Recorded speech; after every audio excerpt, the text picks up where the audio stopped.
Արդյոք ողջ կյանքի ընթացքում գրքեր կարդալը իրապես կարող է պաշտպանել ամբողջությամբ մեր ուղեղը։ Սա մի քիչ ուռճացված պատկերացում է, իրականում այո, նշեմ այնտեղից, որ հետազոտություններ են տեղի ունեցել, որտեղ ուսումնասիրվել է, թե մարդու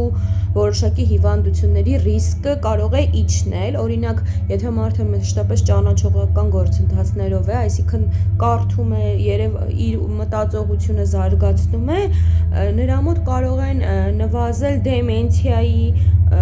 ինչպես նաև Ալցհեյմերի հիվանդությունների առաջացման ռիսկերը,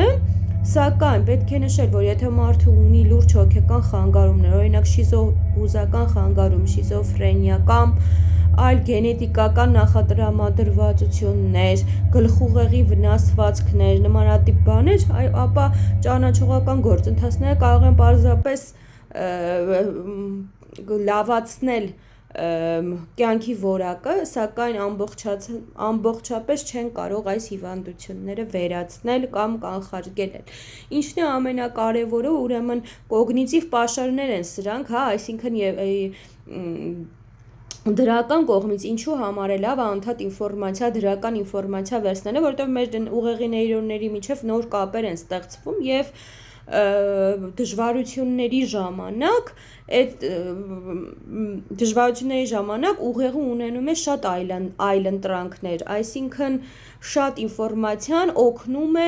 բարդ իրավիճակներում շուտ գտնել այլընտրանքներ եւ գոյատևել։ Եվ սա էվոլյուցիոն տեսանկյունից է այսպես մեր ուղեղը զարգացել, որովհետեւ նախկինում, երբ որ մարդիկ խմբերով են ապրել, հա, էվոլյուցիոն զարգացման ժամանակ, այն ժամանակ մարդը այսպես կարիք է ունեցել շուտ որոշումներ կայացնել, այսինքն մեր ուղեղը անընդհատ ինքը ստեղծված չի միայն բարձր մտածողական գործընթացների համար, այլ պարզապես ուզում է կանխատեսել եւ վտանգից հեռու մնալ։ Իսկ այստեղ կարեւոր է, որ այդ նեյրոնային կապերը, արդյունավետ նեյրոնային կապերը շատ լինեն, որի հիմքում ընկած է ինֆորմացիայի անընդհատ ստանալը եւ նոր նեյրոնային կապերի ձևավորելը։ Մի խոսքով, այսինքն անընդհատ կոգնիտիվ պաշարներ ունենալը, անընդհատ զարգացումը, անընդհատ կրթվելը բարձրացնում են ուղեղի ավելի մեծ տարիքում ավելի արդյունավետ աշխատելու հավանականությունը։ Սակայն պետք է հիշել, որ միայն կարդալը քիչ է, մենք նաև պետք է ֆիզիկական ակտիվություն ունենանք, ինչպես նաև սոցիալական շփումներ, առողջ քուն եւ նմանատիպ այլ գործոններ։